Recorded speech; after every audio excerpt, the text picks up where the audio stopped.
Welcome in or welcome back. Welcome to Magnetic Mind Hacks, where clarity creates choice. And, well, let me just say it, clears the way. So, choice creates change, and change creates the life you love. And this is the way that we create the way to that. So, today we're opening one of the most fascinating doors in personal transformation, right? Theta. Theta beats all other doors to personal transformation because of the receptivity that it equals within you and the ultimate embodiment that it is a complete and clear, crystal clear doorway to. So if beta is the busy city and alpha is the bridge, theta is the doorway into the subconscious. Now, before we go any further, let me say something that might completely change how you think about manifestation forever. Affirmations, visualization, and hypnosis. Most people believe transformation happens because they repeat something enough times. Repetition absolutely matters, don't get me wrong, but repetition alone isn't the whole story. State matters too, okay? Internal state, the mental state, the emotional state, the physical state. It all matters. And ultimately, that 80% is composed of that energetic state within. So that's the part that actually matters the most. And we'll get to the part where we explain why and how you can work with these states and the inner state, most importantly, to create the external experience that you want in your reality. Think about this. Have you ever repeated an affirmation while feeling completely stressed? I am abundant. I am confident. I love myself. But inside, another voice immediately argued, no, you're not. That isn't because affirmations don't work. It's because two different parts of the mind were having two different conversations. Your conscious mind was speaking, while your deeper programming was still running the old script, which is the unconscious reality, right? So there's a reality that you get to live in your common state, and usually it's a reality that's corrupted by all kinds of unconscious and subconscious assumptions, right? Or limitations that you've placed on yourself that you allow yourself to filter or to experience reality through. Okay, and so this also filters the bandwidth, frequencies, right? Actions and ultimate experiences, and the vibrations, feelings, and ultimate emotions that you have access to.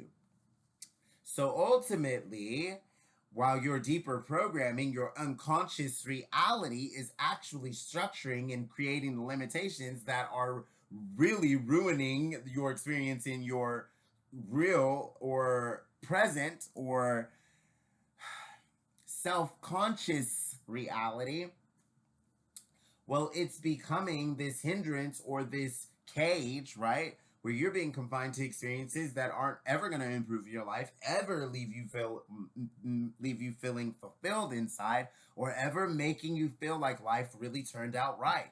And a lot of people, that's the way that they muddle through their lives. But at the end of the day, there is a script, a program that's been running and it's been built. How did the program get inside of you? Well, it got inside of you off of your observances of the others' observances in their lives. Like I saw granny, or I saw uncle, or I saw dad, or I saw mom react like this to this charged emotional situation, or to this situation in general, this circumstance and life experience. And now I've committed that, right, in my theta state, especially if I'm a young child, I've committed that to my subconscious mind, which is now unconsciously creating the reality around this notion or this perceived acceptable behavior or reaction to external stimuli or the environment or circumstance that created the reactivity, the charged emotion, the trauma, the phobia, or the overall expression that you decided gets to be expressed in that current reality, or in that unconscious reality, or in that situation of the charged emotional state, or whatever it was that you associated with whatever response to whatever event or whatever circumstance that evolves or escalates in your life.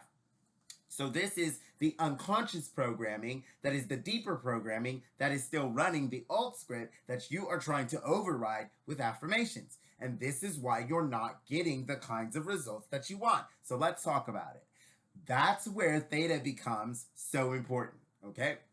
Theta is commonly associated with deep meditation or trance and the moments before sleep or hypnosis. So the moments just after waking as well, and dream imagery, hypnosis, like I said, but also deep creativity and profound inner reflection. So, why? Okay, let's talk about it. Because during these states, the conscious analytical mind becomes quieter. Not gone, just quieter. Muffled, if you will. Imagine quieter trying to have a conversation in a room where 2012 televisions are all playing at once. Okay? And every single one of them seems like it's trying to overpower the last one, right?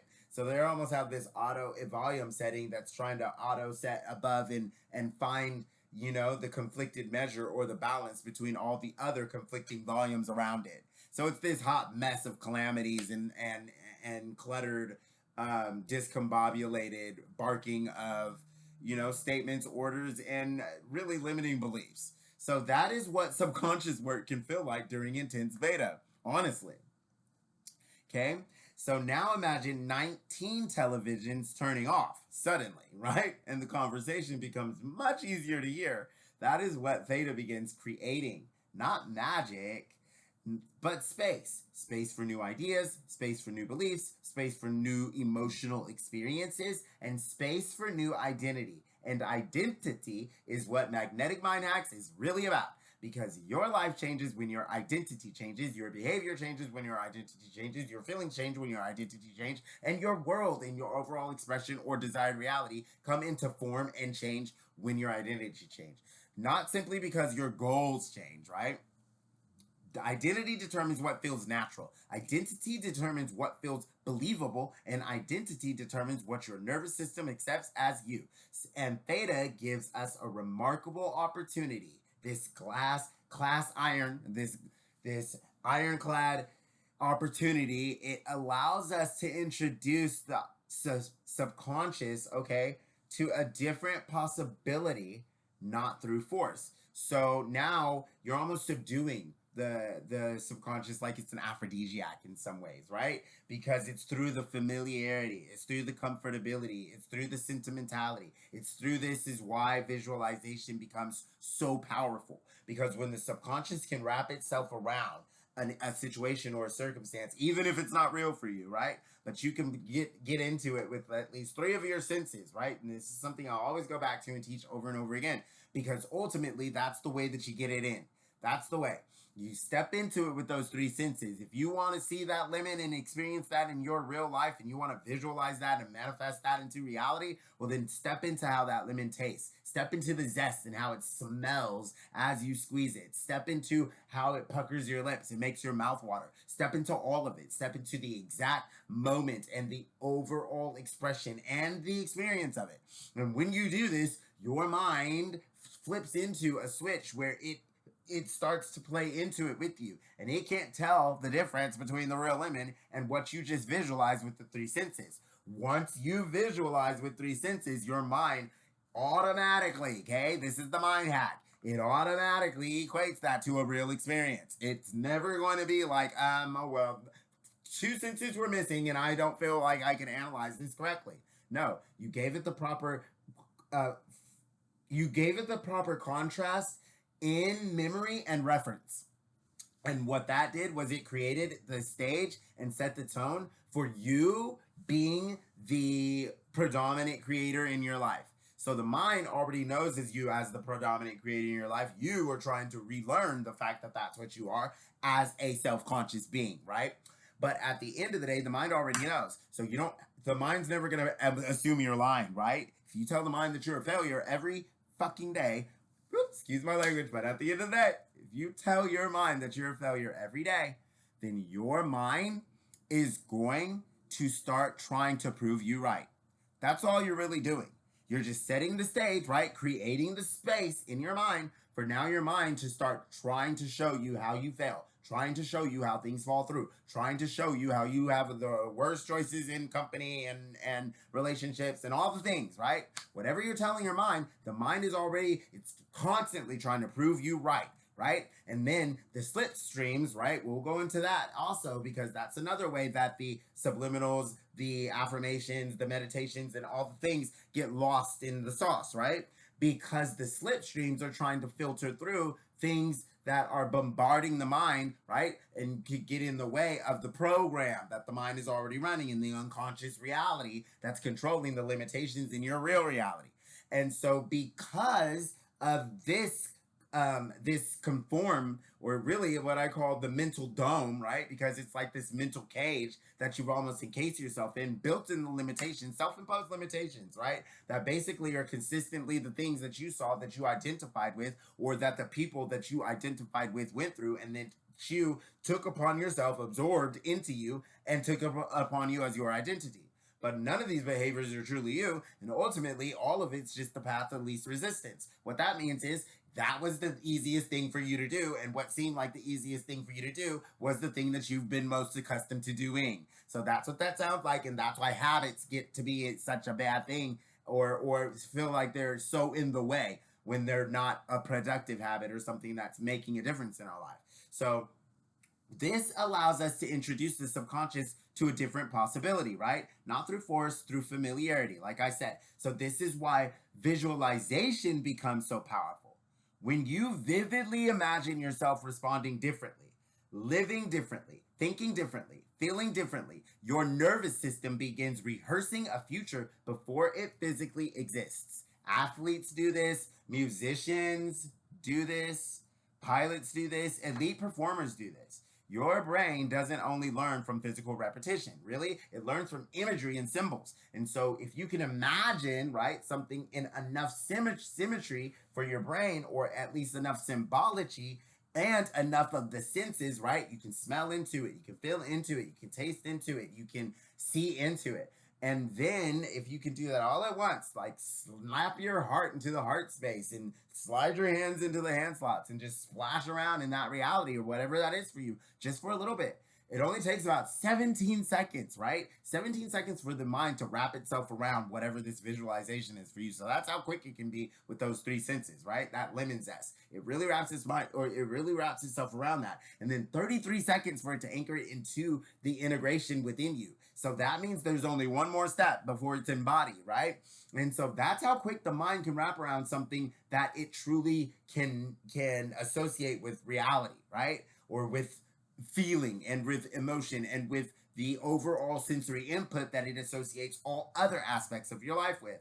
Very seldomly does the mind attach all five senses to any one given thing, but it's always getting sensory perceptions in from all the senses so it can attach whatever it will to whatever it wants to make sure that it is fermented, you know what I mean, cemented and completely emblazoned in the mind so that it can't forget, so that there's no way that the subconscious mind cannot go back and reference. And this is why through hypnosis we can go back in all aspects of your life and figure out what you were wearing at 3 on your 8, at 3 years old and 8 months. You know what I mean? Like, we can really do that.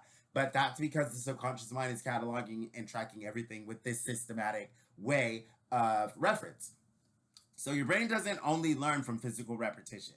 It also learns from emotionally meaningful mental rehearsal, right? That's what that means. So that's why emotion matters. If you repeat words with no emotional engagement, they often remain intellectual, and which really doesn't take you anywhere except I know this, right? But when the mind becomes calmer, or I have this information in locked in or something like that, because it's not really anything you know because you haven't really implemented it or converted it into knowledge through action and through experience. But when the mind becomes calmer and the body becomes receptive, those same words can begin carrying emotional weight. That is the difference between saying I'm confident and beginning to feel. I could actually become that person, right? Or one is information, right? One is information and the other becomes experience, right? And that's where we're converting the information into knowledge through the experience. So that means when you get somebody's knowledge, even like the stuff that you're learning here, well, you implement it and then you see if you're getting those results or if you're getting any results, and then you catalog that. And then once you know what that looks like, now you have the converted information into knowledge, whatever that knowledge became for you, and now you can use whatever that equal to for you as wisdom at a later date, right? Whenever you decide. So the other becomes experience, and theta helps information become that experience. So it can also tie you into deeper wisdom, right? Because wisdom is just converted information that has been processed and trained or converted into knowledge through the experience, through the action, through the implementation, and now it can be used as wisdom because we have the experience, right? And so that's another thing that theta can do. It can key you into heightened experiences that make it easier for you to retain information, convert that into knowledge, and then use that as wisdom at a later date, which is also a huge part of why hypnosis exists and how hypnosis works. So now let's talk about hypnosis. Many people imagine hypnosis means giving away control. Actually, healthy hypnosis is almost the opposite. It's focused attention. It's choosing to become deeply receptive to the suggestions you intentionally want to practice, okay? So you're not losing your mind and you are learning how to guide it, right? That distinction truly matters. It makes the difference in the world. So because magnetic mind hacks is about conscious participation, not blind belief. Now, does anything sound like it's something that you can't implement and you shouldn't be able to get some kind of results from? No. So does entering theta automatically change your life? No. Theta is a doorway, right? We said that. So you still have to walk through it. This is where many people become discouraged. They listen to one meditation, one hypnosis recording, one visualization, then say, it didn't work. But think about how your current identity was created. Not in one afternoon, through years of repetition, emotion, experience, and reinforcement, right? Through your observances of others' observances that you identified with in their lives, and through the observance of your own life and how others observed you or reacted and how that affected you in any given way. So all of that plays a part in how you're going to react later on in the same situation. So why would we expect one new experience to completely replace thousands of older ones? That's the question. Repetition still matters, but now repetition is happening from a different state, and that changes everything because repetition planted into receptive soul growth or soil grows differently than repetition scattered onto concrete, right? So that is today's mind hack. Beautiful. Now that we're here, the subconscious receives differently depending on the state you're practicing from. Not because theta is magical, even though a lot of people describe it that way, and it feels that way when it starts working for you. It can start to feel like you got your own little Aladdin's lamp, right? Because receptivity changes learning, and learning changes identity. Identity changes behavior, and behavior changes life. So how do we prepare ourselves? Use what we learned in video 6, right? Begin with alpha, slow the pressure, relax the body, and quiet the mental traffic. Then, as your awareness becomes softer, introduce one identity statement, one visualization, one emotional rehearsal, one future memory, not 20, one. Let it breathe, let it become familiar, and let your nervous system experience it. Also, that is how new identities begin, not through force, through repetition. So we've learned a lot inside receptivity, and today's reframe is this: I do not force my subconscious. I teach it patiently. Say it again. I do not force my subconscious. I teach it patiently. And today's identity statement is my mind receives new possibilities because I create the state where they can be welcomed. That is rewiring by itself because transformation isn't just changing what you think. Transformation is changing what your entire system recognizes as familiar. And beta teaches awareness, alpha creates the space, right? And theta welcomes change. And every state has its purpose. So tonight, before you fall asleep, instead of replaying today's worries, rehearse tomorrow's identity. See yourself responding differently. walking differently. Breathe life into that statement, into that vision, into your vision beyond the vision, and what it is that your life truly looks like in your desired reality. Walking differently, speaking differently, feeling differently, not perfectly, authentically, because your subconscious is always learning. The question is, what are you teaching it? Clarity creates choice. Choice creates change. Change creates the life you love. And until next time, stay curious and welcome to the rewiring.